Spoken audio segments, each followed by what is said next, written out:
Hi, and welcome to the latest in my Masterclass series and my first of 2025.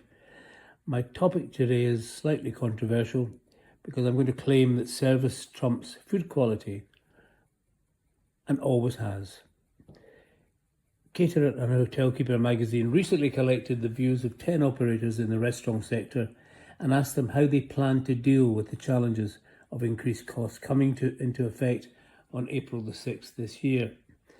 The answers were quite fascinating, if predictable. Smaller portion sizes, reduced menu choice, cheaper cuts of meat, plant-based alternatives, price increases, and so on. The thing that leapt out at me was all the solutions revolved around one thing: product.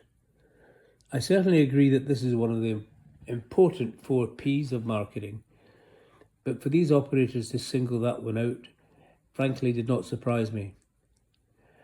My first proper role in catering was as marketing director of Grand Met Steakhouses, which was founded in 1948 by the Bernie brothers, who originally franchised the restaurants to friends and family from their hometown in Italy, thus maintaining a common cultural thread which delivered warmth and consistency across the board.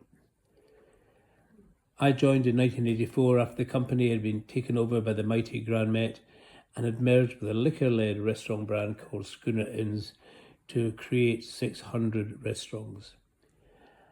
I had no experience in catering, but I applied my decade of experience in fast-moving consumer good marketing and thus resorted to the time-honoured technique of researching the hell out of the industry.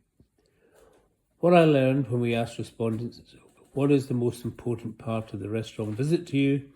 The answer was a resounding cleanliness, followed by service quality, atmosphere, food quality, then value for money.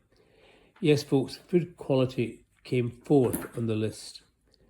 These findings came as a shock to my fellow board members who up to that point believed that product was the single most important part of the marketing mix.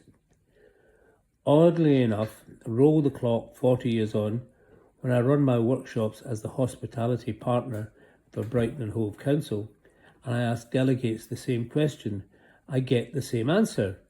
It's all about product quality, they reply. No surprise then when the restaurant owners who were asked by Caterer magazine for solutions they had to the upcoming cost prices, the response should have been all about the product. Not one person mentioned anything about service enhancement or the atmosphere of the restaurant. Service in this country on a good day is pretty indifferent, and I firmly believe that a dedicated focus on this would deliver a hospitality experience which will attract customers in large numbers. Why on earth would anyone pay to have you cook a meal for them? Going to a restaurant to eat is irrational. It's an emotional event involving the suspension of disbelief.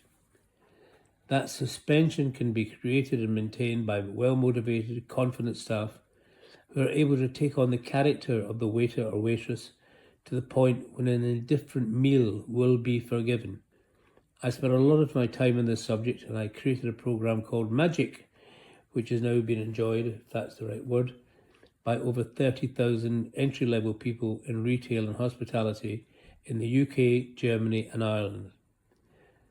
The programme is designed to enhance self-confidence and self-esteem so that people can take on the character of the service to deliver an excellent outcome. I even wrote a book on the subject, which is currently in reprint and will be out in March this year, and it's called Magic Hospitality and How to Deliver It. I think you might find it interesting reading. In essence, I'm suggesting that it's time to think out of the box and discard traditional ways of thinking about the restaurant experience in order to focus on hospitality in the round, but giving service next only to cleanliness the priority of your endeavours. Make your business famous by creating a reputation for service above and beyond that of any competing operation. That is how to beat the budget blues. Well, thank you for listening today. I hope you enjoyed it. Hope you found it intriguing or stimulating or whatever. If you have any questions or you want to talk to me about it, please either give me a ring or drop me a WhatsApp and I'll happily reply. Okay, well that's it. Thanks again for listening. Bye-bye.